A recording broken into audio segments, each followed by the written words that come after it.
प्रश्न है, भारत के किस क्षेत्र से सर्वप्रथम मनुष्य संबंधी पुरातात्विक प्रमाण मिले हैं? यानी मनुष्य संबंधित पुरातात्विक प्रमाण कहाँ से मिले हैं? ऑप्शन है सोहन घाटी, दूसरा ऑप्शन नर्मदा घाटी, तीसरा ऑप्शन बेलन घाटी या बोलन घाटी और चौथा ऑप्शन है बेलन घाटी। इसमें हम लोग बात करें, पूछा गया है सर्वप्रथम मनुष्य संबंधी पुरातात्विक प्रमाण कहाँ से मिले? सोहन घाटी, नर्मदा घाटी, बोलन घाटी या बेलन घाटी। तो इसका आंसर होगा नर्मदा घाटी। यानी कि यदि पूछा जाए कि किस क्षेत्र से सर्वप्रथम मनुष्य संबंधी पुरातात्विक प्रमाण मिले हैं तो वो होगा नर्मदा घाटी। यदि दूसरे प्रश्न की बात करें तो पूछा गया है किसे मानव की आदि जन्मस्थली माना गया है? यानी मानव की उत्पत्ति सबसे पहले कहाँ पे हुई थी? प्रश्न पूछने का मतलब ये है।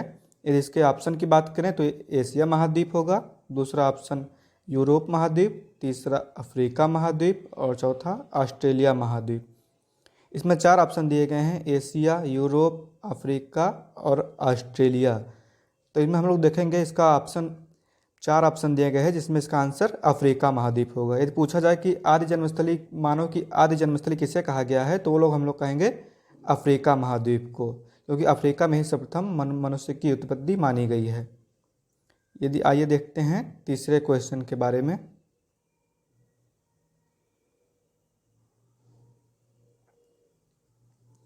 ये तीसरे क्वेश्चन की बात करें, भारत के प्रागैतिहासिक मानव का प्राचीनतम जीवाश्म किस स्थल से मिला है? वैसे तो जीवाश्म पशुओं के मिले हैं, लेकिन यहाँ पे मनुष्य के बारे में पूछा गया है, मानव जीवाश्म के। तो ऑप्शन है भीमबेटका, हथनौरा, सराय नाहर राय और दमदमा। यहाँ पे 4 ऑप्शन दिए गए हैं, भीमबेटका, हथनौरा, सराय नाहर राय और दमदमा। और यहाँ पे क्वेश्चन में हम लोग ध्यान देंगे, मनुष्य के जीवाश्म में मानव का प्राचीनतम जीवाश्म पूछा गया है तो उसका ऑप्शन होगा हथनौरा से। यानी हथनौरा से प्रागैतिहासिक मानव का प्राचीनतम जीवाश्म मिला है। चौथे क्वेश्चन की बात करें तो पूछा गया है किसे भारत में प्रागैतिहासिक पुरातत्व का जनक कहा गया है? यानी भारत में प्रागैतिहासिक पुरातत्व का जनक किसे कहा गया है? तो ऑप्शन होगा एच.डी. सांकलिया, ए कनिंघम, ऑप्शन सी है एफ.आर. आल्चिन और ऑप्शन डी है रॉबर्ट ब्रूस फुट। तो इसमें हम लोग देखते हैं रॉबर्ट ब्रूस फुट को ही प्रागैतिहासिक पुरातत्व का जनक कहा गया है।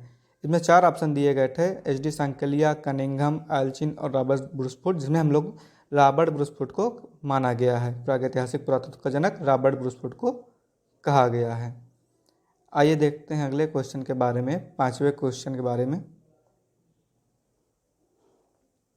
5वें क्वेश्चन की बात करें तो पूछा गया है सोहन संस्कृति किस संस्कृति का दूसरा नाम है?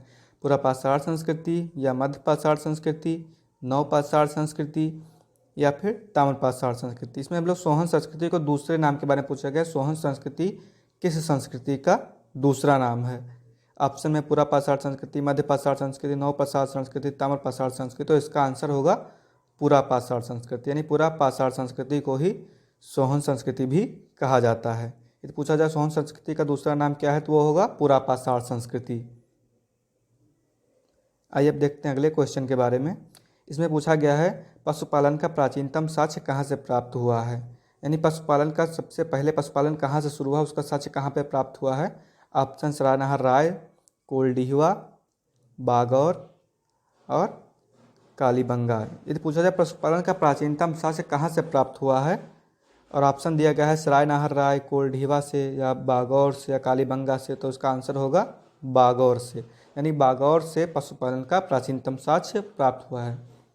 ये याद हम लोग रखेंगे कि बागौर से पशुपालन का प्राचीनतम साक्ष्य प्राप्त हुआ है।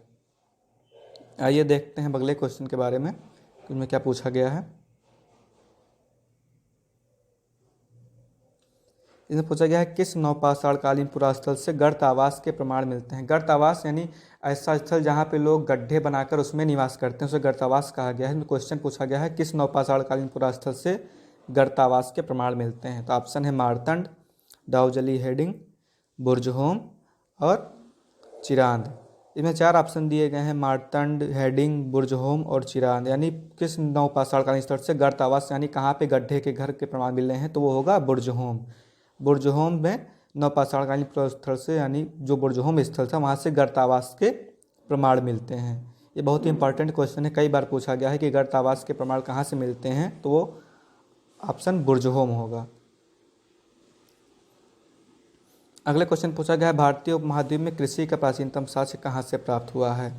इसका ऑप्शन है ब्रह्मगिरी, चिरांद से, तीसरा ऑप्शन मेहरगढ़ है, और चौथा ऑप्शन डी बुर्जहोम। यह पूछा गया है कृषि का प्राचीनतम साक्ष्य कहाँ से प्राप्त हुआ है, और ऑप्शन 4 दिए गए हैं ब्रह्मगिरी, चिरांद, मेहरगढ़ और बुर्जहोम। और उसमें पूरे भारतीय उपमहाद्वीप के बारे में पूछा गया, भारतीय उपमहाद्वीप में कृषि का प्राचीनतम साक्ष्य कहाँ से प्राप्त हुआ है, तो वो मेहरगढ़ होगा। इसका आंसर सी मेहरगढ़ होगा, यानी मेहरगढ़ से कृषि का प्राचीनतम साक्ष्य प्राप्त हुआ है। आइए देखते हैं अगले प्रश्न के बारे में क्या पूछा गया है उसमें। यदि 9वें प्रश्न की बात करें तो मानव द्वारा सर्वप्रथम प्रयुक्त धातु क्या थी। इसमें पूछा गया है मानव ने सर्वप्रथम किस धातु का प्रयोग किया था, या मानव द्वारा प्रयोग की गई सर्वप्रथम धातु क्या थी। ऑप्शन में है सोना, तांबा, चांदी, लोहा। इसमें हम लोग देखेंगे कि मानव ने सर्वप्रथम किस धातु का प्रयोग किया था, वो तो होगा तांबा, यानी मनुष्य ने सबसे पहले तांबा धातु का प्रयोग किया था। मनुष्य द्वारा प्रयोग की गई सबसे प्रथम धातु या सबसे पहली धातु तांबा थी। आइए अगले क्वेश्चन के बारे में देखते हैं। इसमें पूछा गया है मानव समाधान के साथ कुत्ते कहाँ दफनाए गए थे, यानी ऐसे कौन से स्थल प्राप्त हो जहाँ पे मनुष्य के साथ साथ कुत्ते भी दफनाए गए हैं, जहाँ पे मनुष्य के साथ कुत्ते के दफनाए जाने के प्रमाण मिलते हैं। आइए देखते हैं ऑप्शन के बारे में। ऑप्शन है इसमें बुर्जहोम, पटना, वाराणसी और मेहरगढ़। इसमें हम लोग देखते हैं कि मनुष्य के साथ कुत्ते कहाँ दफनाए गए हैं, तो वो होगा बुर्जहोम, यानी बुर्जहोम में मनुष्य के साथ कुत्ते दफनाए गए थे। मनुष्य के साथ कुत्ते दफनाए जाने का साक्ष्य बुर्जहोम से प्राप्त होता है।